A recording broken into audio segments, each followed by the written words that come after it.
అందరికీ నమస్కారం. జోహార్ జోహార్ ఎన్టీఆర్, ఎన్టీఆర్, ఎన్టీఆర్. ముందుగా నేను ఈ స్థానంలో ఇక్కడ ఉండటానికి రాజకీయ భిక్షను పెట్టిన మహామావుడు, తెలుగు జాతి గర్వించదగ్గ మహావ్యక్తి నందమూరి తారక రామారావుకి నమస్కారాలు తెలియజేస్తా ఉన్నాను.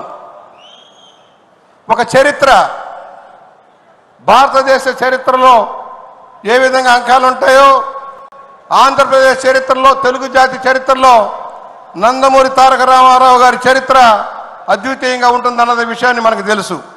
ఒక నటుడిగా రాయలసీమ ముద్దుబిడ్డ, మర్చిపోబాకండి.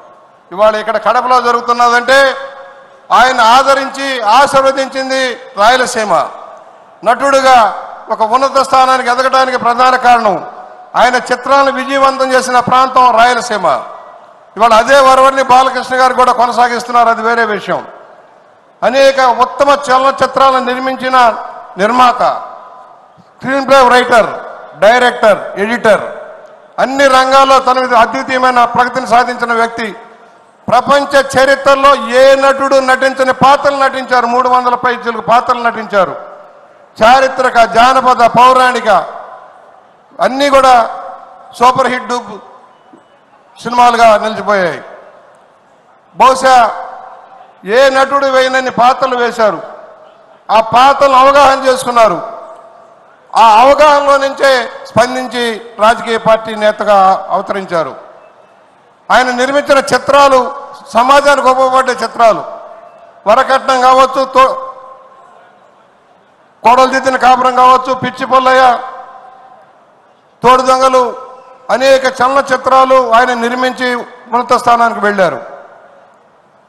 ఆయన రాజకీయ పార్టీ ప్రారంభించే నాటికి అన్ని సూపర్ డూపర్ హిట్సే.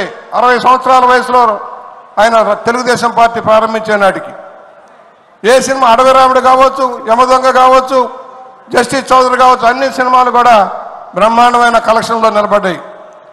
ఇవాళ కలెక్షన్లో చూసుకుంటే వేల కోట్ల రూపాయలు ఆ సినిమాలు సాధించిన ప్రగతి చూస్తే ఇవాళ ప్రపంచంలో ఏ సినిమాకి రానంత మిగులు ఆ సినిమాలకు వచ్చాయి. నటుడిగా ఉన్నత స్థానంలో ఉండి రాజకీయ పార్టీని ప్రారంభించి ఒక నూతన తరాన్ని సృష్టించారు. ఆయన పార్టీ ప్రారంభించిన నాడు పెద్ద పెద్ద కంపెనీల వారు, భూస్వాములు ఎవరో రాలే. సామాన్య జనం ఆయన ఆశీర్వదించారు, మర్చిపోకండి. ఒక పాత చవర్లెట్ కారు తీసుకొని ఆయన చైతన్య యాత్ర చేస్తామంటే ఆయన ప్రసంగాలు వినటం కోసం రాత్రి 3, 4, 48 గంటలు కూడా వేచి చూసిన సందర్భాలు ఉన్నాయి. కష్టపడేవారు. వ్యాన్ మీద ఎన్నిసార్లు అయినా ప్రతి ఊర్లో 4 సార్లు ఆపితే లేచి నిలబడి ప్రసంగించేవారు. అద్వితీయమైన ప్రసంగాలు. ఆయన భాషా పటిమ, సంస్కృతం మీద, ఇంగ్లీష్ మీద, తెలుగు మీద, తమిళ మీద పట్టు మనకు తెలుసు. సంస్కృత భాష ప్రావీణ్యం మనకు తెలుసు. ఆయన సినిమాలకి స్క్రిప్ట్ రాసుకునేవారు. క్రమశిక్షణగా మారిపోయారు, నీతి నిజేతకు మారిపోయారు. ఇవాళ ఎన్నో ప్రభుత్వాలు ఉండొచ్చు, కానీ ఆయన తీసుకున్న ఆదర్శమైన విధానాలు ప్రజలు మర్చిపోలేరు. రాజకీయ నాయకుడిగా ఎన్నో స్ఫూర్తివంతమైన నిర్ణయాలు చేశారు. ఆ రోజున పార్టీని ఒక క్రమశిక్షణ విధానంలో ట్రైనింగ్ ప్రోగ్రాంలు పెట్టి మమ్మల్ని అందరినీ తయారు చేశారు. మహానాడు ఎలా ఉండాలో నిర్దేశించారు. కార్యక్రమాలు ఎలా నిర్వర్తించాలో, ప్రజల వద్దకు ఎలా వెళ్లాలో నిర్ణయించారు. ఆ రోజున మహానాడు పెట్టి నిర్దేశిస్తే మన ప్రీతమ ముఖ్యమంత్రి చంద్రబాబు నాయుడు గారు దాన్ని అమలు చేసేవారు. మా అందరికీ గైడ్ చేసేవారు. ఇవాళ పార్టీ ఈ స్థాయిలో ఉండటానికి కార్యకర్తల బలమే ప్రధాన కారణం. లక్షలాది మంది కార్యకర్తల త్యాగాల ఫలితంగా ఇవాళ తెలుగుదేశం పార్టీ ఉంది. రామారావు గారు ఆదర్శాలు పొనుగుపుచ్చుకొని క్లుప్తంగా 2-3 విషయాలు, అనేక సమూలమైన మార్పులు తెచ్చారు రామారావు గారు. ఇవాళ చరిత్రాంశంగా నిలబడాల్సిన అవసరం ఉంది. ఆ రోజున గ్రామాలని పీడిస్తున్న పటేల్ పట్వారీ వ్యవస్థను రద్దు చేశారు. మహిళలకు ఆస్తిలో సమాన హక్కు కల్పించి గౌరవించారు. మహిళా విశ్వవిద్యాలయాన్ని నెలకొల్పారు. డ్వాక్రా మహిళలను ప్రోత్సహించారు. వైద్య విశ్వవిద్యాలయాన్ని ఏర్పాటు చేశారు. తెలుగు విశ్వవిద్యాలయాన్ని ఏర్పాటు చేశారు. తెలుగు భాషా సంస్కృతి వైభవం కోసం పరిపాలనా సంస్కరణలు తెచ్చారు. సింగిల్ విండో సిస్టమ్ తెచ్చారు. 50 రూపాయలకి హార్స్ కరెంట్ ఇచ్చారు. తను ఆశీర్వదించిన రాయలసీమ కోసం తెలుగు గంగ ప్రాజెక్టును కానీ అంద్రినేవా గాలేరు నగర ప్రాజెక్టులకు రూపకల్పన చేసిన వ్యక్తి నందమూరి తారక రామారావు గారు. అలాంటి మహా వ్యక్తి నీడను వచ్చిన ఈ పార్టీ వాళ్ళ ఆంధ్రప్రదేశ్ని తీర్చిదిద్దడం కోసం ముందుకు వెళ్తా ఉంది. కొన్ని కష్టాలను ఇక్కడ స్పష్టంగా చెబుతున్నాం.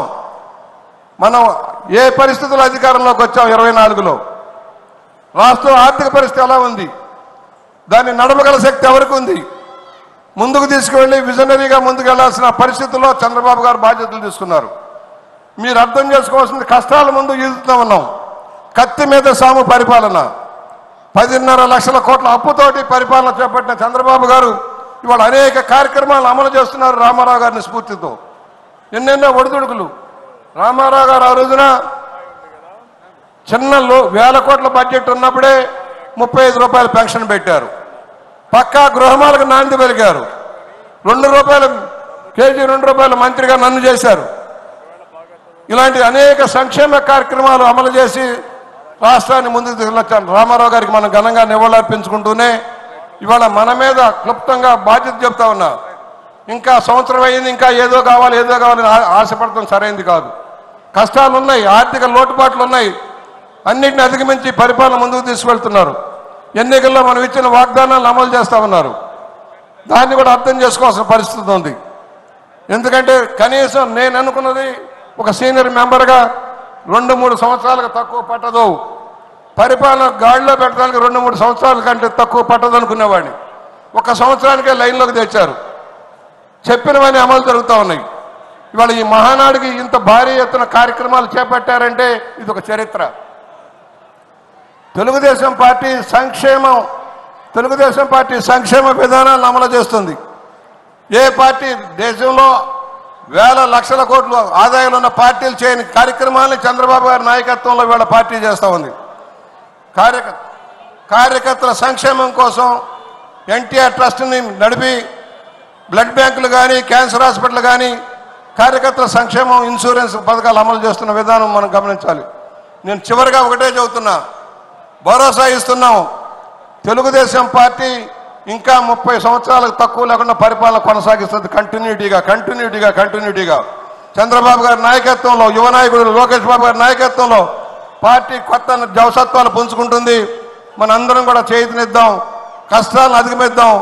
ఆలోచించండి, నిర్ణయించండి. అప్పుడే మొదలైంది. నాగుపాములు బయటకు వస్తూ ఉన్నాయి. చచ్చేదాకా కొట్టాల్సిన పరిస్థితి ఉంది. నాగుపాములు మళ్ళీ బయట తిరగకుండా చేయాల్సిన అవసరం ఉంది. జగన్మోహన్ రెడ్డి నాగుపాములు వస్తున్నాయి. సోషల్ మీడియాలో తప్పుడు ప్రచారం జరుగుతుంది.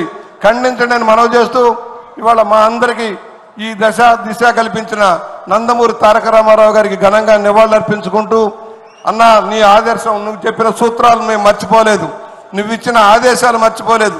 నీతి నిజాయితీగా ప్రజలకు దగ్గరికి పరిపాలనగా ఉండాలి, ప్రజల మధ్య ఉండమన్నారు. మీరు కూడా ఉండాలని కోరుకుంటూ సెలవు. Thank you.